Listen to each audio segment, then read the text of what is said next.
problem, right? We all know the problem. What we don't quite know is how you are going to do it differently. So when you say you want to show leadership, right? What is that leadership like in real terms? The leadership in real terms is that as a leader, as a good leader, you need to be visible.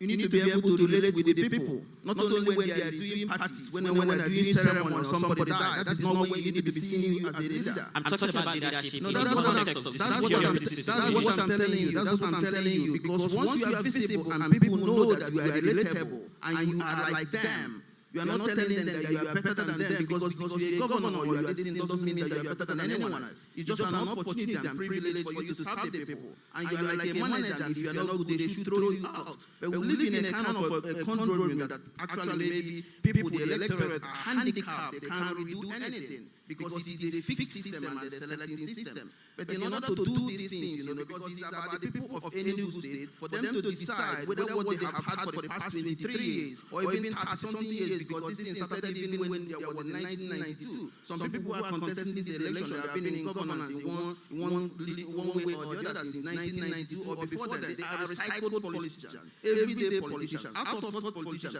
and they have nothing to offer to our people. And if our people decide to go to them, they're going to still get the same thing. Because you see, like maybe the PDP in this Enugu State, they constituted about whether it is 2,000 campaign councils and everywhere. They are the people that are going to be sharing those money, continue to share those money. So if people wake up as you are here, you go and talk to your parents, your friends, your relatives and whatever, that enough is enough, and we can show these guys out of the door. Otherwise, we continue to do. Okay, so let's move away from security quickly and talk about one other issue that you raised. And I was reading about you, and some of the things that I saw you say you wanted to do, came off as very interesting to me. So you're proposing that health care be free for the elderly. And then I looked at Enugu's budgets. The one that was just passed about 167 billion naira. And you look at your current debt profile, right? And you wonder how you're going to service your debts and still pay for that. But first, I want to get your thoughts on why you think that providing free health care is important. Thank you so much. Actually, I correct an impression. The free health care is not just for the elderly, it's for everyone. Everyone who lives in the States, whether you are born, whether you're a citizen, no, it's for everyone, free health care. This is a situation we set up a system that if you are sick, you are able to go to hospital and be able to see a doctor and be able to get some diagnosis. Not only when you are sick, but you can also go for checkups. The money is there to do it. And if the money is not there, we can organize a fund for healthcare system. There is a lot of billionaires in Enugu that can contribute to the health scheme to be able to help. There is a lot of people that we can reach out. So it's the willingness to do it, not the resources. Your plan for public health care is based on philanthropy of billionaires. No, you can't base it. It's not based on philanthropy. I'm telling you that you can raise money. There is money that is already there that can be utilized. It's just that it is channeled wrongly. And now, in order maybe to put more to that pulse, you get what I mean? There is a lot of people who are already contributing to the societies and to other non-governmental organizations. And if government needs help, they are quite willing to help, but you need to ask. Because if you don't ask, you don't get. Because you cannot leave our people in villages and whatever. People are begging money every now and then. Do you think that billionaires or even people with private wealth, right, is the answer to this problem of funding for healthcare? And I ask that because more often than not, these people also have their own agenda. So are you going to be submitting the independence of the people of Enugu State at the altar of a few because we're getting a couple millions from them? I think you are missing a point. We don't base it and we don't put it to the hands of a few people. We're telling you, people like to be recognized and people like to be appreciated. So when people are stakeholders and custodians to their states, they want to contribute and they want to help. And when they are recognized in one way or the other, in national, sometimes they say they are giving order of the night, that they are giving this. And what are those people they are giving those things actually doing? Now we can get people to actually key in terms of uplifting the humanity. then you can actually recognize them as people who are important personalities in the state, not just maybe people who are not doing anything. And I'll tell you, it's not just that money. There is already money, just misappropriation and misallocation of the money. There is already money, I'm wondering where you are seeing this money. Because the state government has a budget of 167 billion naira for 2023. Yeah. And you look at you look at the federal allocation that you receive from the government, it has been dwindling since 2020, no thanks to the COVID-19 pandemic. Yeah. So when you say there is money, and then I don't know if you're very familiar with your IGR, but it is still not where it should be when compared to other states around the country. So when you say there is money, where exactly do you see this money? I want you to be very specific about the areas where this money is. Okay, let me tell you one thing. If you are trying to put up argument there is no money, you go and ask the state. No, I am not. I'm just asking you where you see the money, because I'm quoting the numbers that I see. Let me tell you why there is money. It just depends on if you are an executive where you want to channel the money and where it benefits you or what you think is important for you. Because if you say there is no money, you go and ask the governor, where did you get money to build flyover? Go and ask the governor, where did you get money to build a new school in Nsukka? We already have schools and they are underfunded. Yes, those schools are good, but where are you getting the money from? And they're going to tell you there is no money. It just depends on maybe what is priority, what a governor or what an executive set out to do. The federal allocation and the internally generated review, and if maybe they are doubled as well, is enough, to go around. There is more than enough, in this world, in this Enugu state to go around to uplift the people.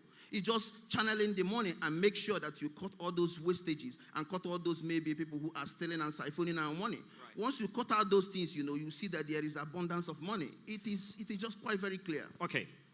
What then is your plan for raising the revenue generated here in Enugu State?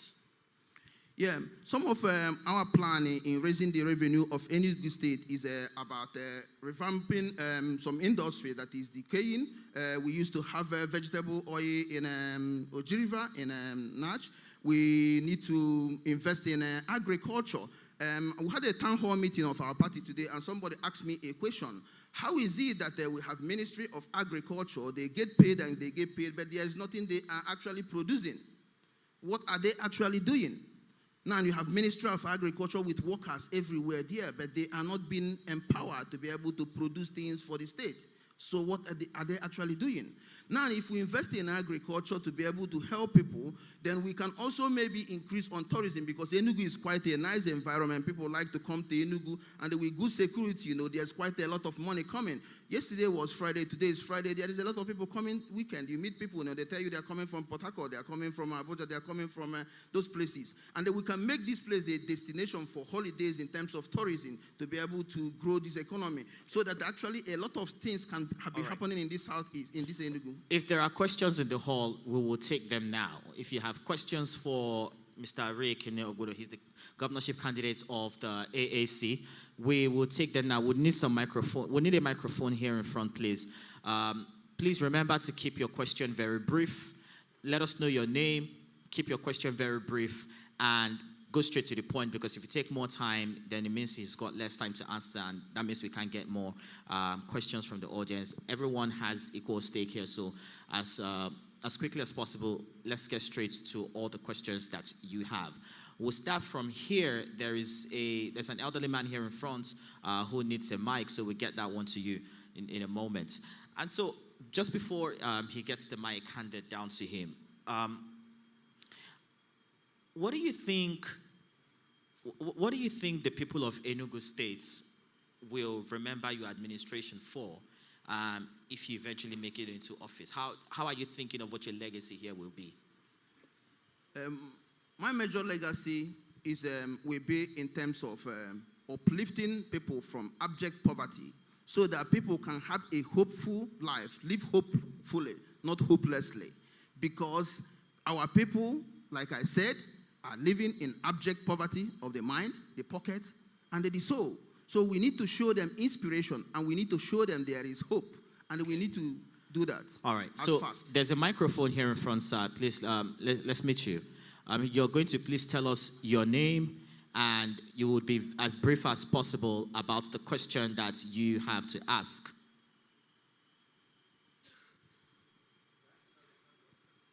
whichever is fine.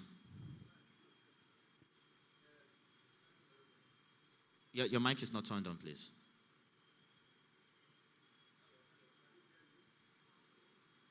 Please carry on.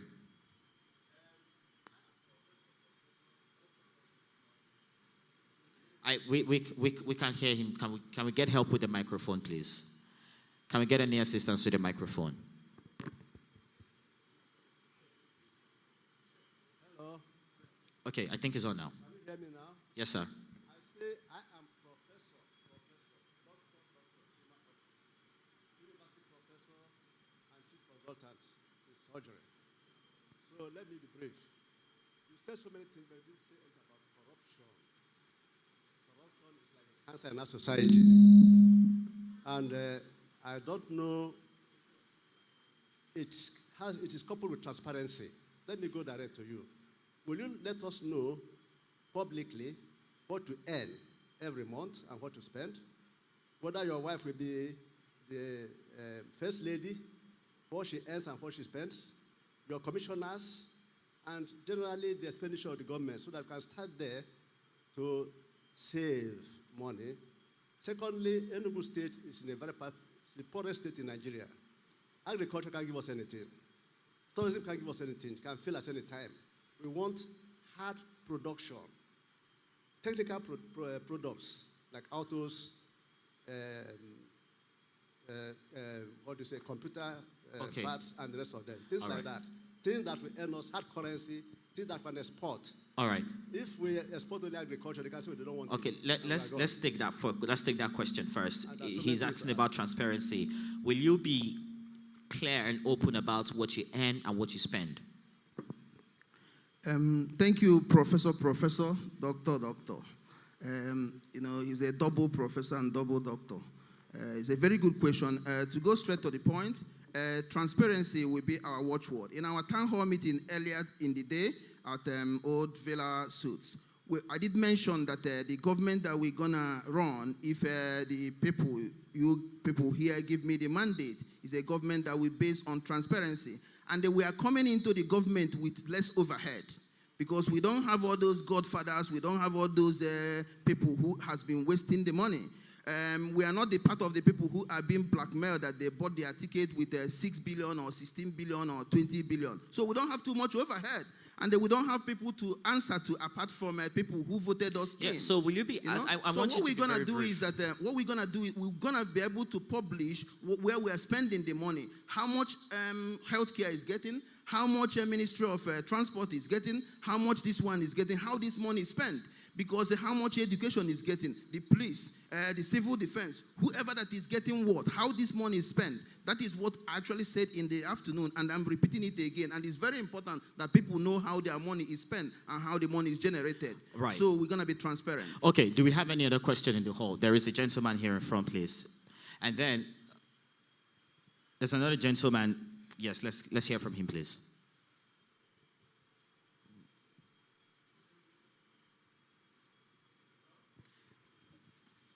Can you please turn on your microphone?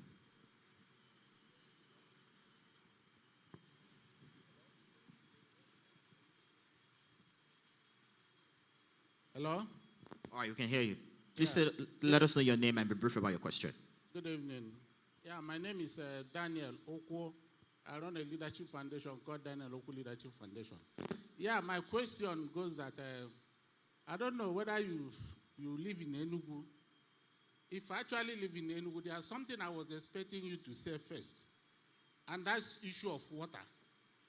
Because throughout Christmas, you find out that 20% of Enugu environment doesn't have water. So that's why when you talk about water, it's like a non-issue. But you find out that water is one of the most important things about a city. And a place like Enugu that has been old eastern region, not even a new created state. And then we are talking about water. The only way you can have water in Enugu is about GRA, maybe New Haven, very few places. So I don't know whether you see it as a problem in Enugu State. Because for me, life without water, I don't know what else. And students are suffering, everybody is suffering. So I don't know whether you see water as an issue in Enugu State. All right. And then secondly. No, sir, we can only take one question, please. One question at a time. Thank you. All right, so about the water situation. Thank you very much, sir. Thank you for raising that. You know, I wasn't given the opportunity to say everything that we have in mind or we have in our manifesto. Actually, water supply is our number one in our manifesto. And that is one of the things we discussed this afternoon earlier, and how we're going to do that. So we have 5 major points, which is our agenda, but we distill it into 12. So water is actually number one. And because water is an issue in this Enugu State, is not about the resources, that there is no water or we can't find water or we can't distribute it. It's about the resourcefulness and the willingness to actually do it. So the resources to do it is there, but we need to be more resourceful in terms of making sure that we give the people water. I live in a place, because you asked, you don't know whether I live here. I grew up partly in a remote village where there is no electricity, no pipe-borne water.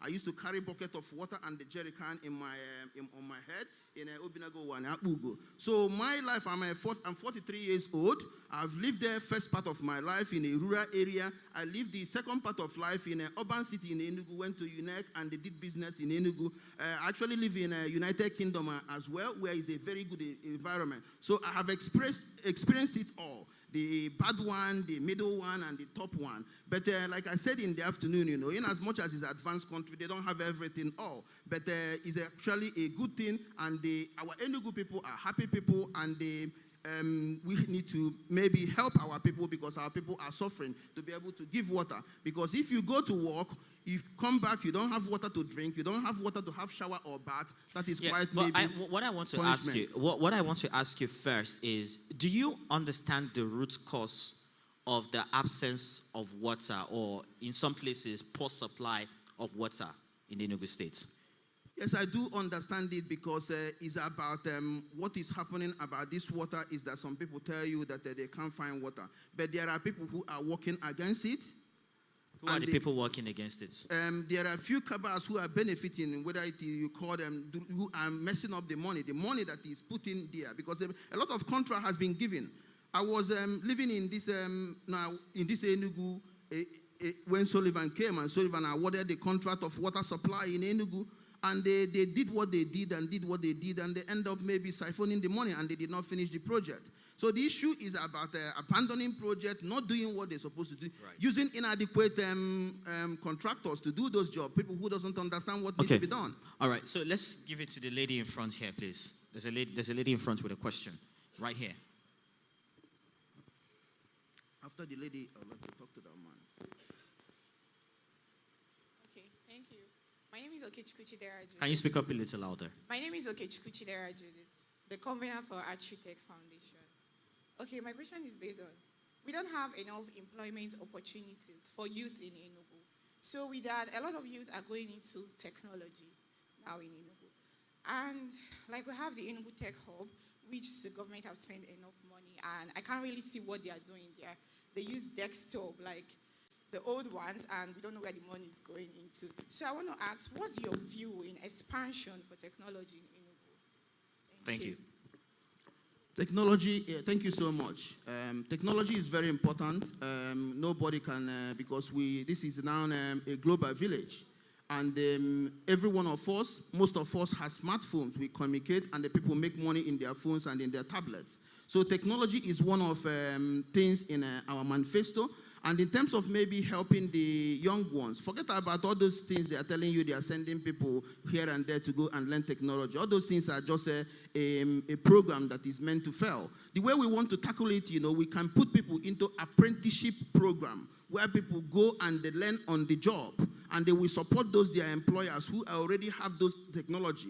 Let's say you want to learn about maybe how to repair phones or how to do cars or whatever. We'll be able to support employers of labor in terms of maybe people going there to learn the job. You know, we are Igbos, and there are a lot of people who become rich in they went to what we call apprenticeship. They call it Eba boy and those kind of things. But in an advanced way, You don't do it that way, because some of those people who went to do this apprenticeship with some of their guys, they get messed up because they are not even settled. But we do it in such a way that government backs the employer up. We pay you money, and you'll be able to learn, and we'll be able to help you to develop your own technology. I'm a digitally person. Thank you so much. All right, thank you very much. We've been speaking with Mr. Ray Kene Ogbodo. He is the governorship candidate of the African Action Congress, AAC. Thank you very much for spending time with us. Unfortunately, we've run out of time. We need to bring another candidate on, but we have 2 more candidates to go, and they will get to answer your questions. Can I take that man? I'm sorry, you may not. Yes, we have to go now. But stay with us. This is my time with the candidates of the African Action Congress. We will be right back in just a moment. This is the candidate reaching you live from Enugu. I'll talk to you outside, sir. We go now.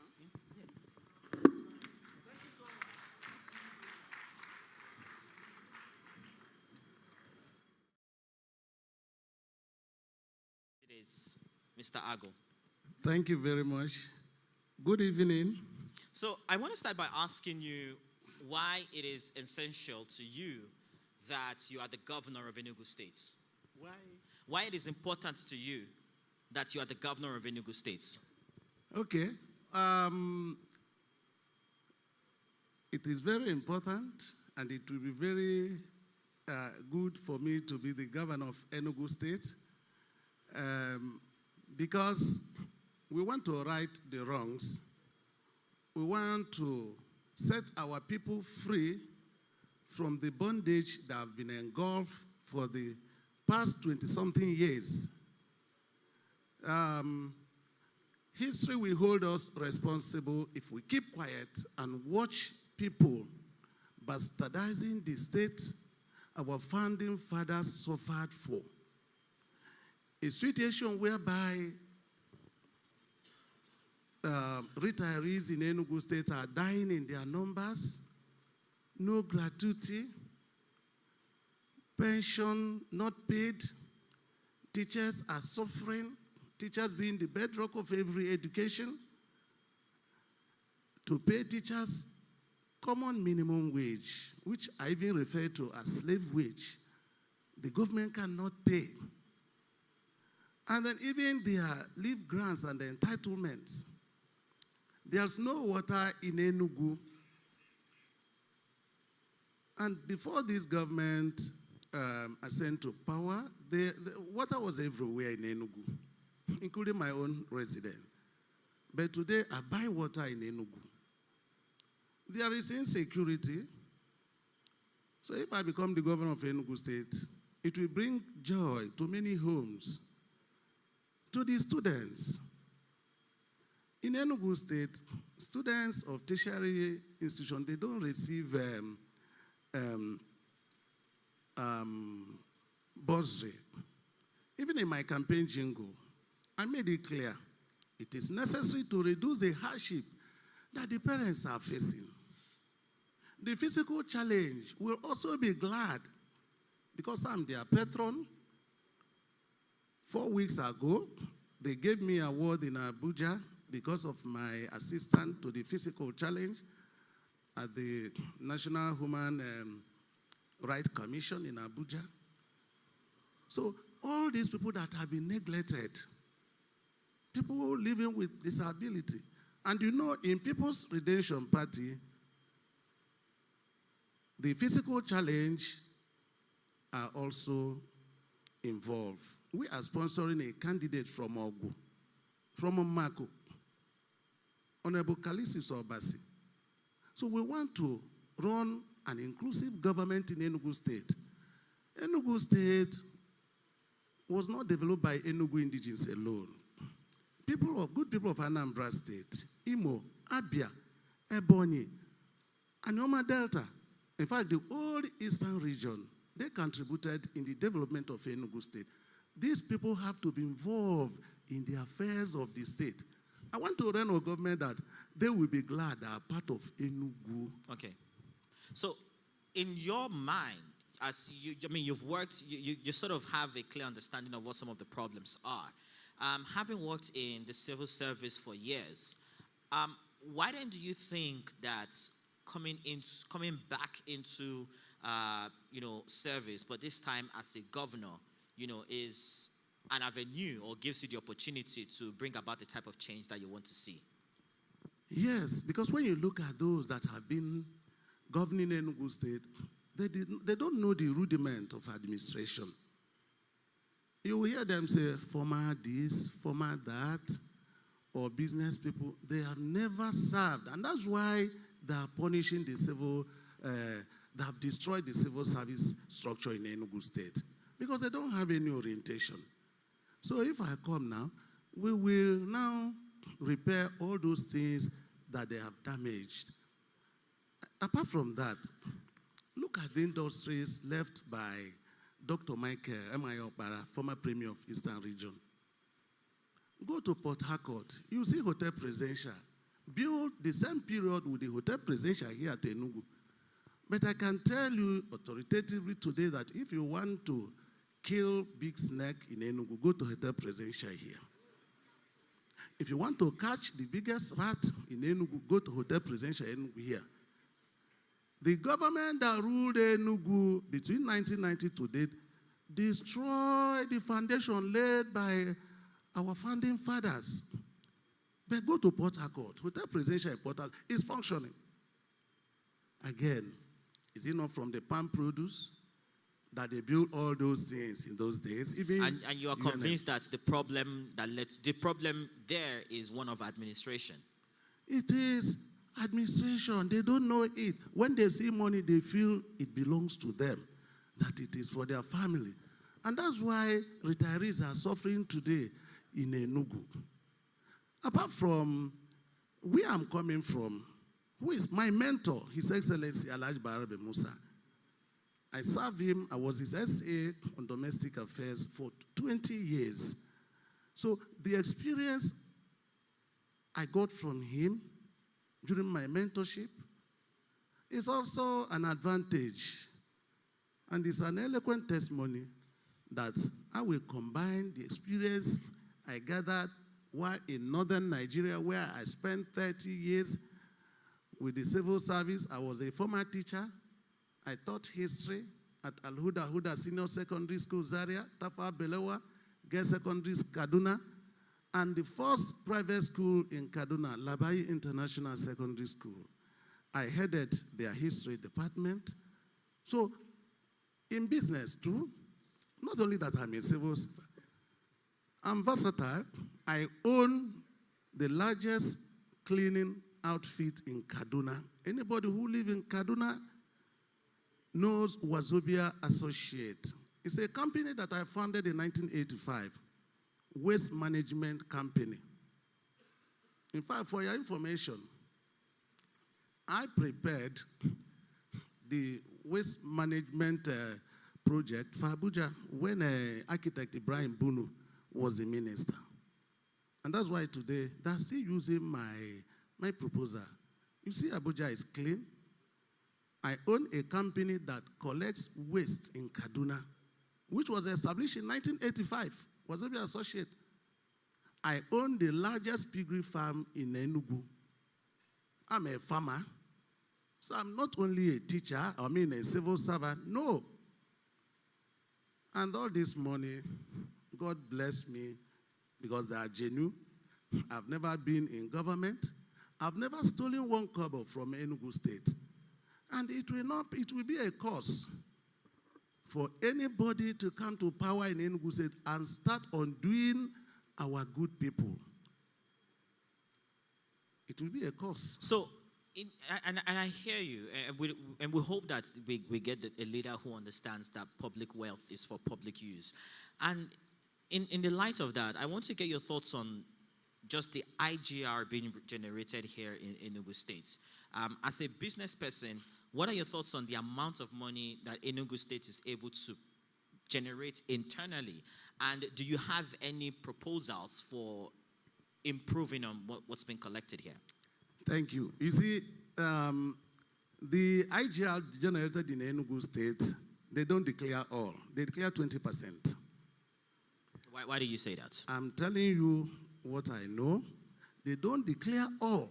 So the first thing I would do is to close all those avenues. These people have been raping the state. They declare only 20%. And that is the problem.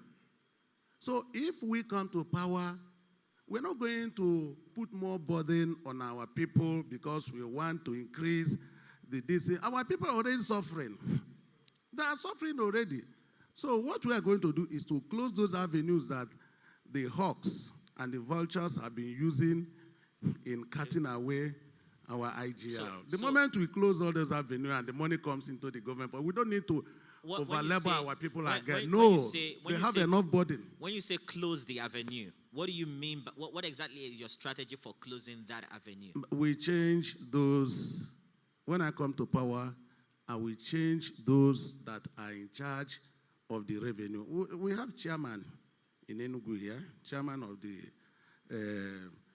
revenue collection and all these other things. We know what is happening at the main market, at the new market. All these people, they planted people. Look, even if you are 100 naira drop on the ground, these people will pick it. It is greed. It is greed. And the moment you're a greedy leader, you can never be satisfied. And again, I will not even venture in grabbing anybody's property or land. I will not try it. For your information, we are going to settle many cases out of court. If you go to Enugu High Court today, you see people in court with the government over their property. When economy is biting on people, government should not inflict injuries on the people again. Okay. So at this point, I would like to take questions in the audience. I know there's a gentleman up in front, please, if you would walk here. Let's start with him. Raised up his hand earlier on. Please be sure to keep your questions brief. For those watching at home, you can join the conversation. Please use the handles on your screen to send in your questions to the candidates, and we would ask them here in the studio. Let's hear from you, sir. Thank you very much, Mr. Governor. Thank you. Aspirant, my name is Sir Kasmia Ogu, a retired permanent secretary in Enugu State. You were talking about your life, having lived severally at the northern part of the country, up to 35 years or more, and we are all in our last quarters. I don't know how much you know about Enugu State. Bearing that in mind, you are talking about enhancing the life and living of people in Enugu State. Vis-a-vis provision of goods and services. How much do you think Enugu State generates in a year?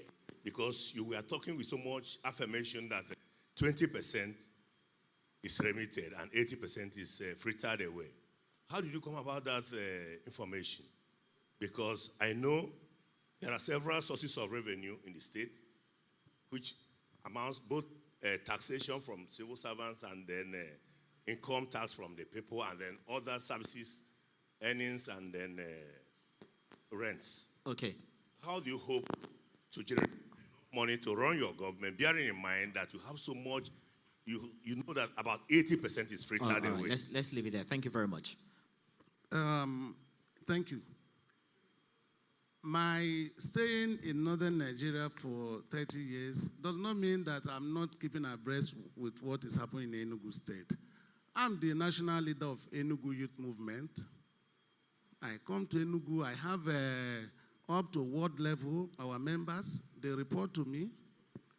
We organize the first ENDSears-Memorial lecture 3 times now. Even Dr. Simon Ongu, the first Igbo medical doctor, we organized a lecture. So I've been part of Enugu. And my background as an Enugu Nguo man in Enugu North, I know much about Enugu. I even have the documents of the deeds for the acquisition of Enugu land with British government, the 1915, 1917, and 1921 deeds. with the British government. So I know Enugu very well, and as a historian who have written many books on Enugu, so I'm conversant with this place, and I speak my dialect very well, and I'm a true Wawa man. So I know Enugu very proper. Now, you see, we're not going to depend on this IGR. We're going to create wealth. We're going to create wealth. You see, like all this area, the bandits arrest our people, kidnap and enter bush. We are going to construct roads that will enter all those vast land. We are going to plant palm trees. Within 2 years, this is in my farm. Within 2 years, you start harvesting. A liter of palm oil is more expensive than a liter of fuel. So if we cultivate palm trees all over this area, let me tell you, we will checkmate security.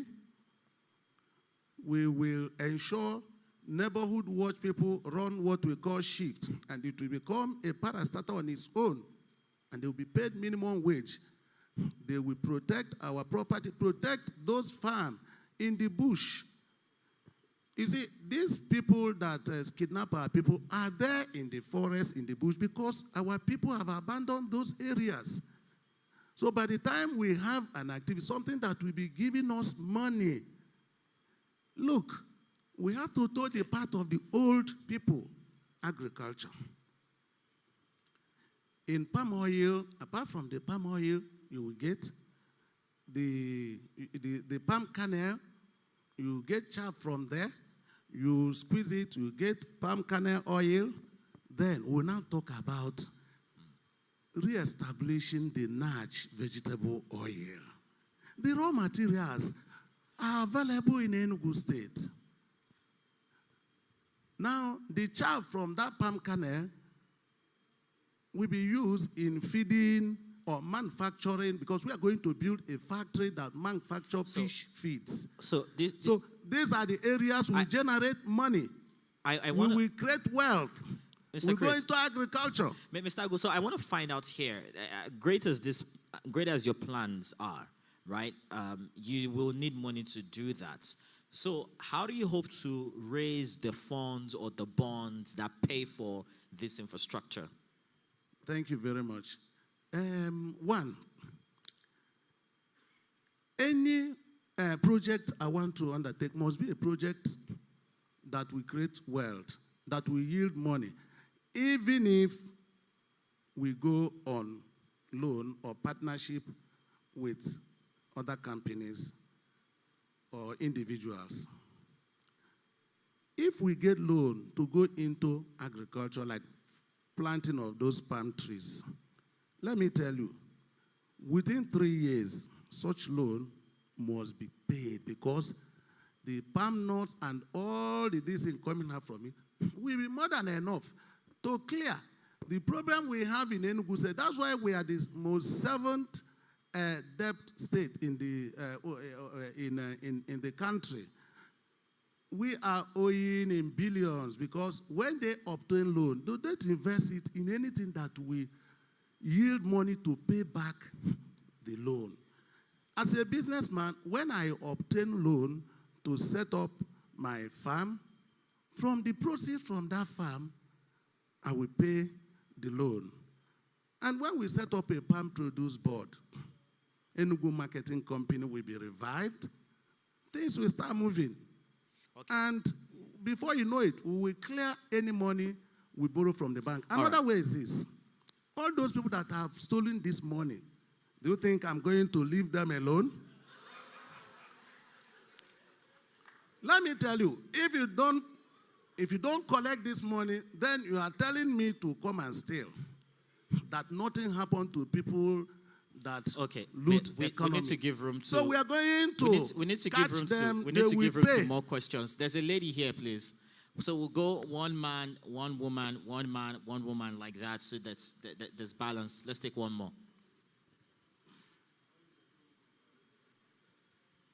Thank you. Good evening. My name is Njenje. I'm a legal practitioner and the chairperson, League of Women Voters of Nigeria, Enugu State Chapter. I've listened to the first candidate and I've listened to you now. And none of you has ever mentioned women inclusiveness, women inclusion in your governance. I wouldn't know if your deputy is a woman, but you know that currently in Enugu State House of Assembly, we have 24 seats, and out of these 24 seats, we have just 4 women. And in the 17 local government area, there's no woman currently as the chairman. So I wouldn't know what your government will be like in ensuring that more women are included in your government. All right, let's take that quickly. Very easy. We have 1 minute to take that. Even please. in the PRP philosophy, as produced by late Chinua Achebe, one of the founders of PRP, there it is enshrined that it should be 50-50. And when Nawaj visited me last 3 months at my home, I told them that it's going to be 50-50. Presently, we have 6 women in Enugu State contesting various positions in PRP. So we are going to, it's going to be equal, 50-50. Because women, they are very, very useful and resourceful. All right, thank you. Thank you very much. And that is our time with Mr. Chris Agu, who is the governorship candidate of the People's Redemption Party. Thank you very much for spending time with us this evening, and we wish you all the very best at the polls. Stay with us. We'll bring up another candidate in just a moment. You are watching the candidates reaching you live from Enugu State, Nigeria. Good evening.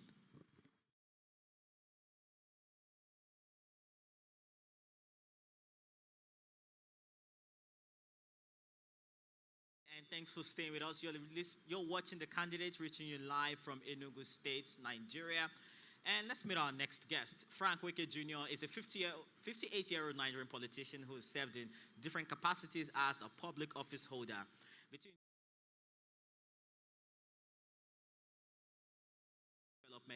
Between June 2005 and January 2007, he was Minister for Information and National Orientation. Between January and May 2007, he served as Minister for Information and Communication. He was also the Director General of the Nigerian Economic Summit Group between 2009 and 2014.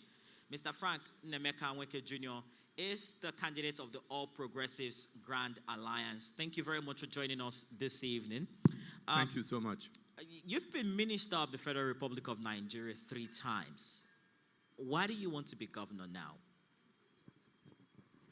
Well, first of all, I'd like to, I would have preferred to stand while addressing in the Enugu. Well, may I stand? No, for broadcast purposes, it would be great to all right. sit. Okay. Thank you so much. But first of all, I'd like to say what a great honor it is to have the opportunity to interact with the Enugu.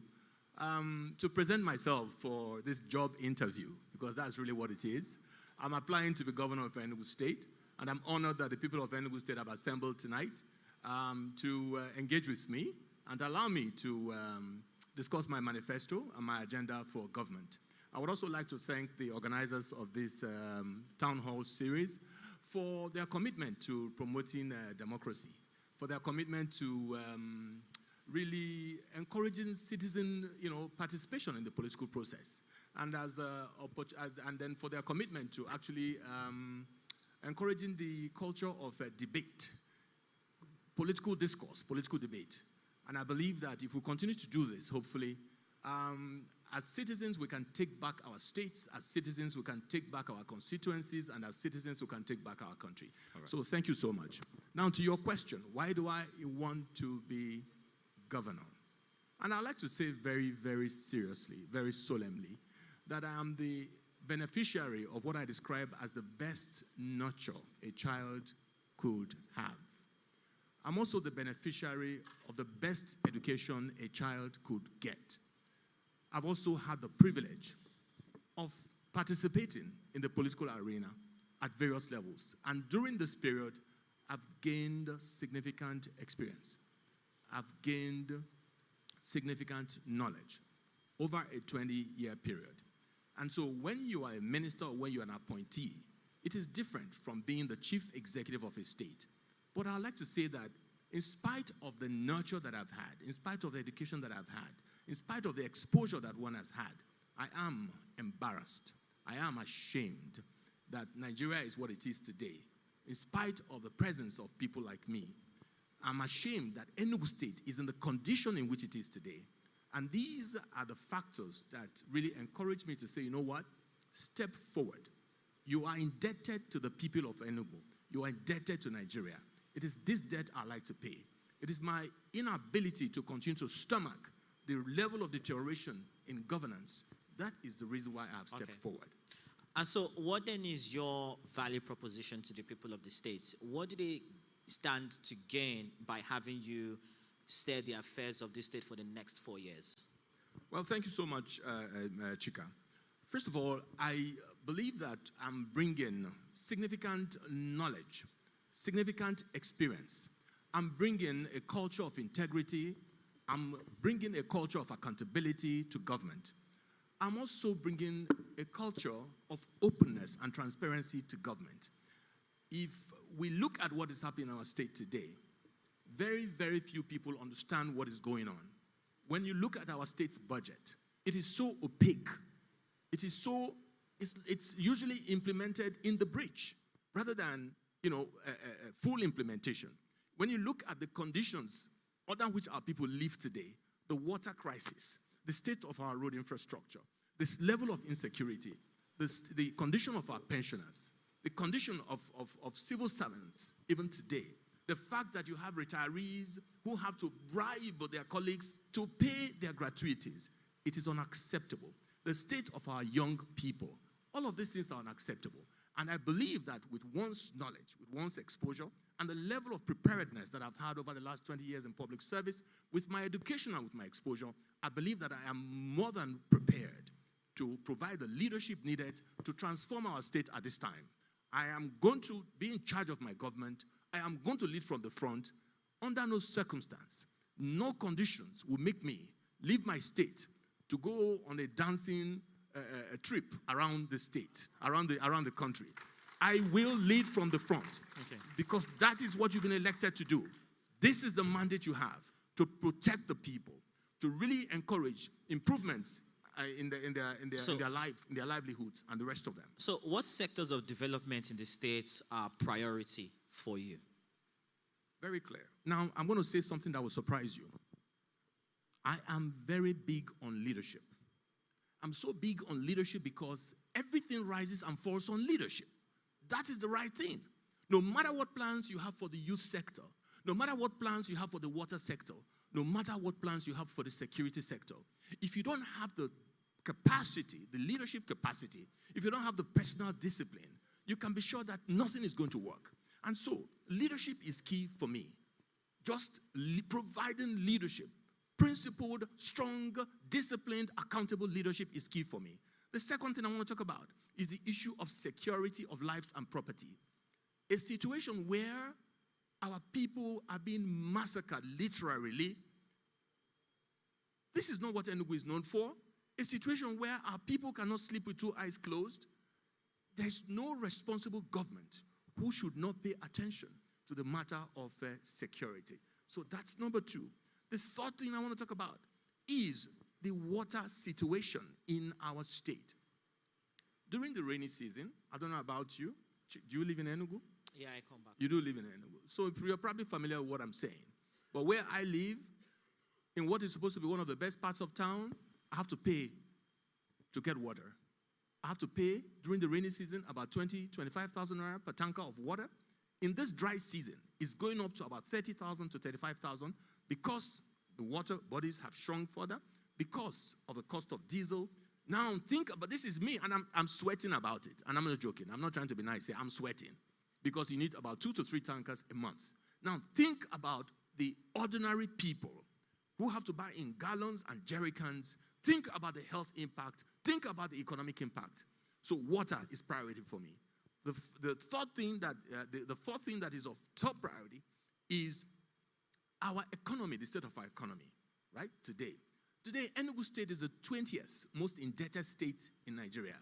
Enugu State is indebted to the tune of about 70 billion naira domestic debt.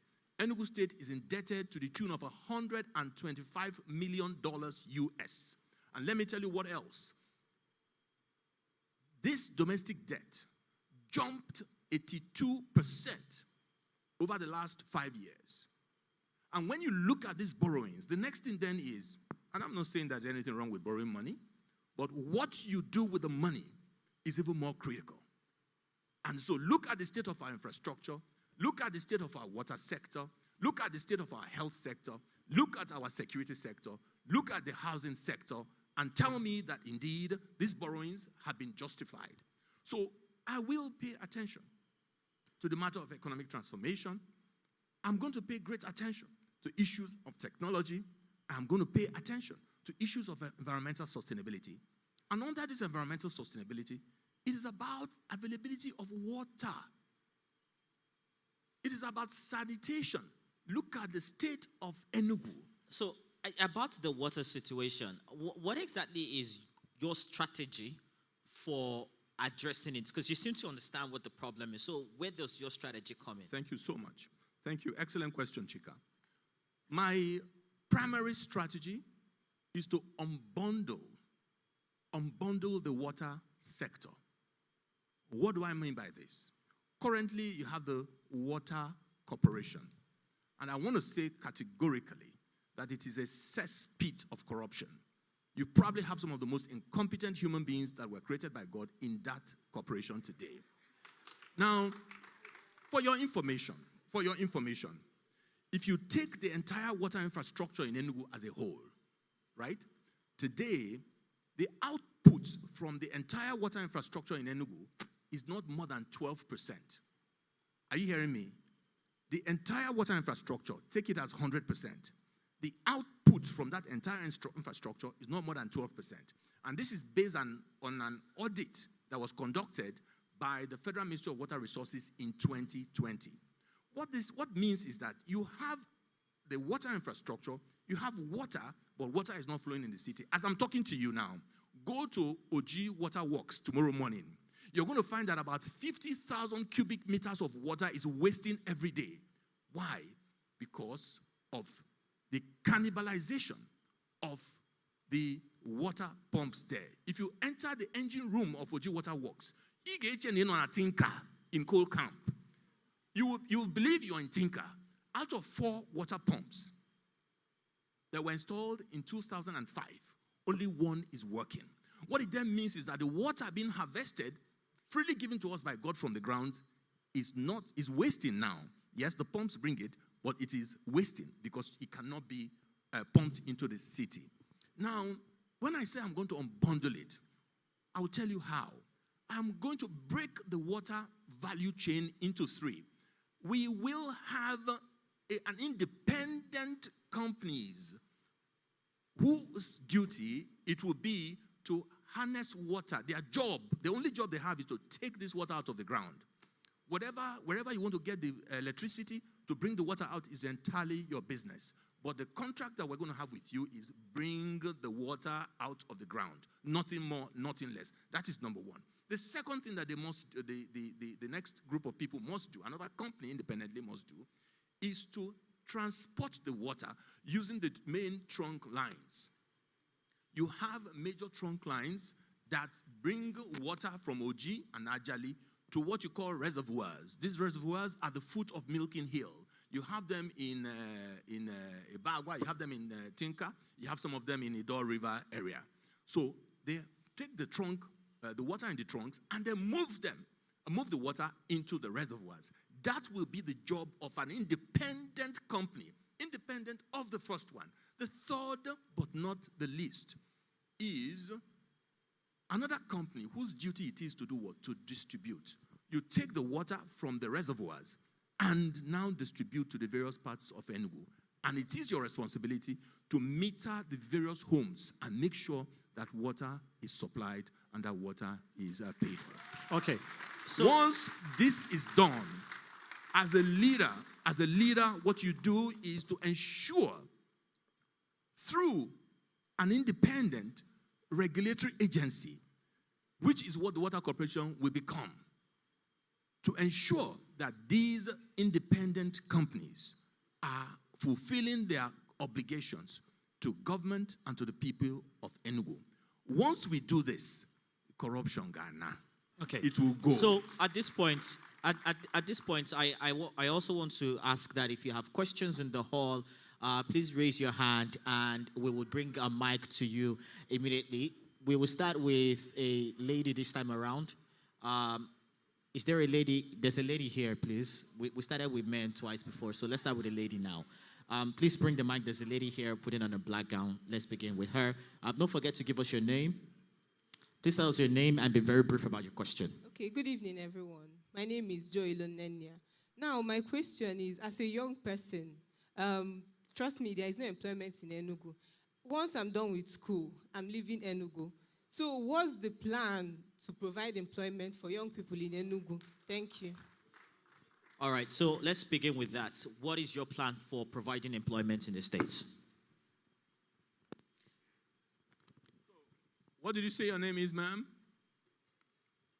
Nenya. Very well. So please don't leave Enugu. Please, we want you here. And I say this very seriously. But I do understand that man by nature will tow the path of least resistance. That is a natural disposition of every man. Everyone wants to make progress. You want to have a good life. You want to have a purposeful life. You want to achieve your potential. And so we cannot in good conscience say do not leave if the living conditions are inadequate, if there is insecurity, if there is no water, if the infrastructure is not there, if there are no jobs. Now, but why are there no jobs in Enugu? Why is it that in the last 7 years, there's been no investments, there's been no fresh investments in Enugu? I will explain to you. It is for the same reasons why you're having a difficult life. It's because of the insecurity. It's because of the poor infrastructure. It is because of the malfeasance, the poor policy environment. It is almost like a deliberate and conscious effort by government to make sure that businesses do not come to Enugu. And who does a thing like that? Money will only go to where it is needed, where it is safe, where it is protected, where it is going to receive, where it is going to get returns. Today, people are asked for bribes in order for them to bring businesses to Enugu. Muabu Frank Nweke, as your governor, no such thing will ever happen. My background as former Director General of the Nigerian Economic Summit Group forbids it. We understand the set of the set of policies, the features of any environment that wants to attract business. And what are these? I will explain to you. Once the businesses are assured that their investments will be protected, they will come to Enugu. Once businesses are assured that they do not have to offer bribes to anyone, they will come. Once businesses are aware that there will be no multiple taxation, they will come. Okay. Once businesses know that government will be consistent with its policies, they will come. You have another question here. We will provide these circumstances for businesses to come, and it is those businesses that will create the jobs to keep people like you in Enugu. So you have and a question this is my here. assurance to the people of Enugu. This says, what are your plans on environment and waste management? Say that again. What are your plans for environment and waste management? Okay. Well, thank you again for excellent question, whoever asked it. It is unfortunate the situation in which we have found ourselves. From a state which was probably next to Calabar in terms of cleanliness, in terms of sanitation, look at where we have found ourselves today, as probably one of the filthiest states in Nigeria. A state that was named one of the 100 resilient cities in the world just a few short 7 years ago. That characterization has been lost completely, because all the circumstances that enabled us to be so nominated, enabled the state to be so nominated, have disappeared. And so, for environment specifically, I'm going to start with, first of all, appointing credible, knowledgeable, and capacitated leadership for SWAMA, the State Waste Management Agency. In this state, we had street sweepers, mechanized street sweepers. We had a very well articulated waste management system. We had a waste transfer system. The government was already contemplating a sorting system through which there will now be recycling. All of these opportunities have been lost. So my agenda for development, my manifesto, is very clear on the various steps that will be taken to restore these services in place. That's number one. Number two is the matter of environmental sustainability. I don't know how many of you really have taken note of how hot Enugu is becoming over the last couple of years. Not many people are paying attention.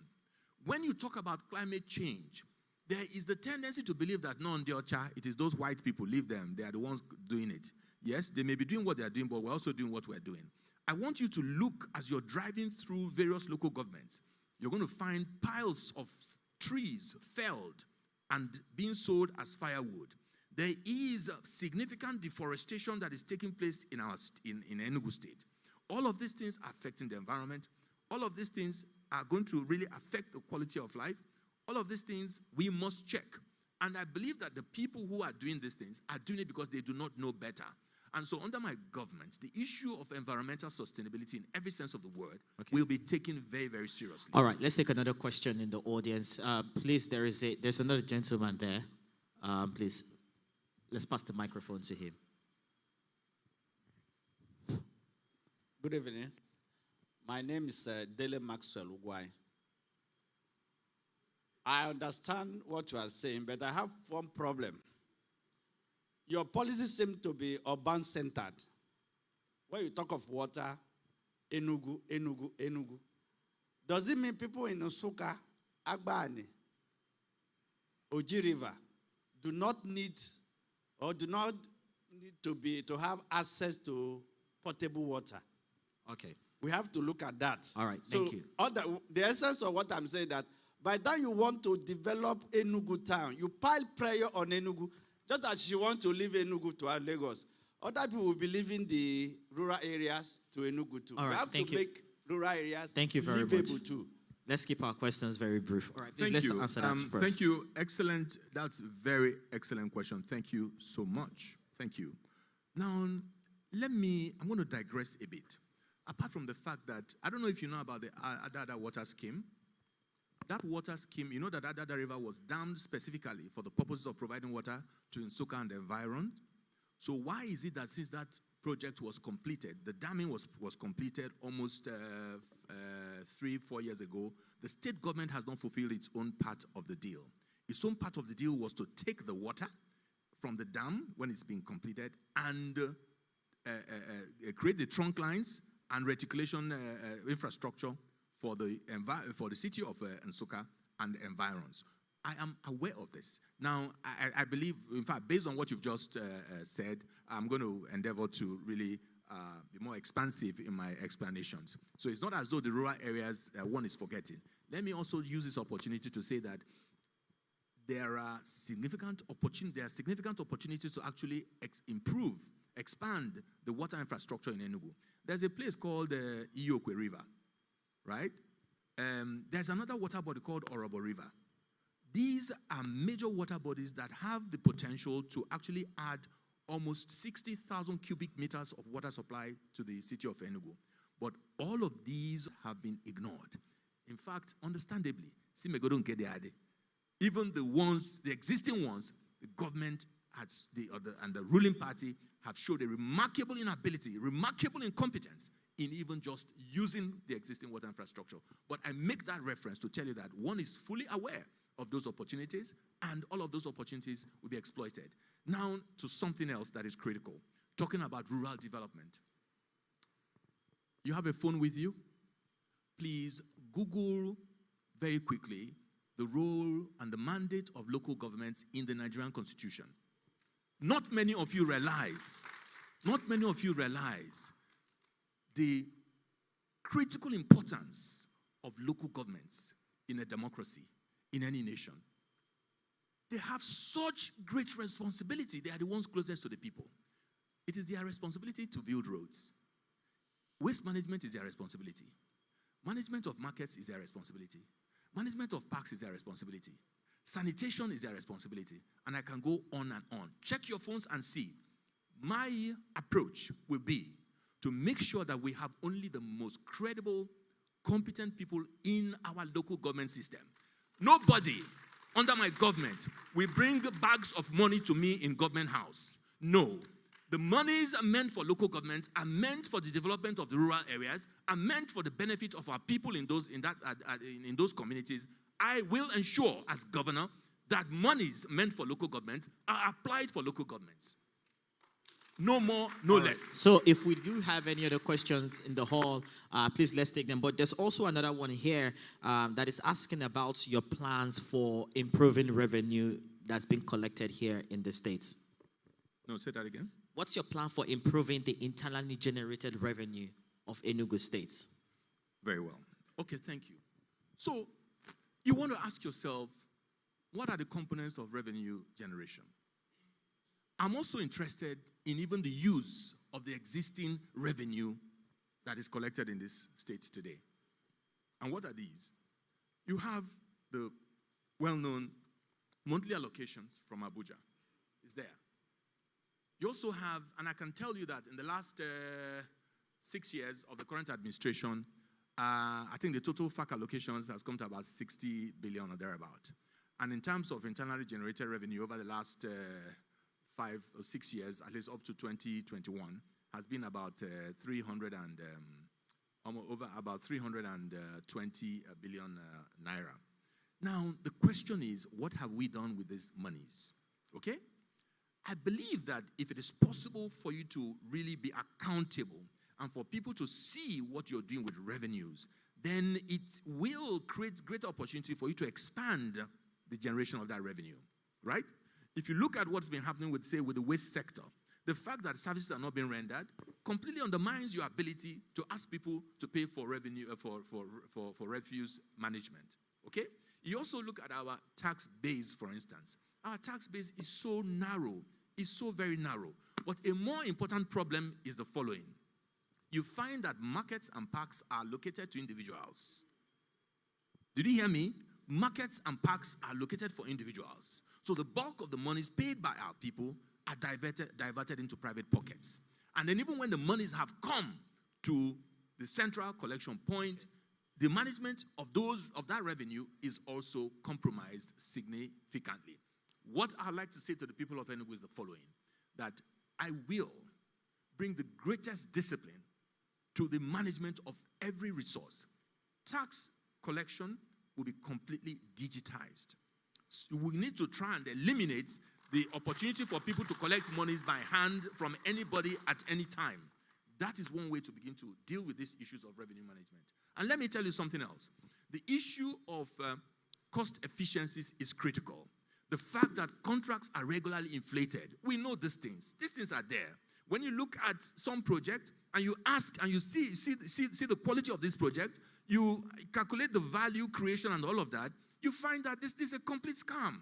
So we are going to eliminate all of these wastes. We're going to eliminate this corruption. Now, the last but not the least is, I'll share something that will shock you. And in order to do this, I'll need to get some documents I prepared for this debate or for this town hall meeting.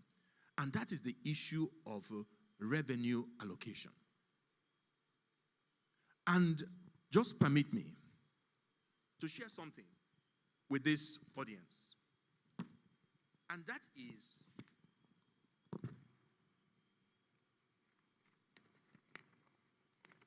permit me to share something here. Now, in order for you to fully understand when I talk about revenue management, revenue allocation, just so that you understand and get some perspective on it. In the 2022 budget, I have identified certain critical subheads or sectors, and I'd like to share with you what the revenue allocation to those sectors are. Let us look at water. In the 2022 budget, The sum of 10.3 billion naira is what was budgeted for the water sector. Education. The sum of 14.47 was budgeted for the education sector.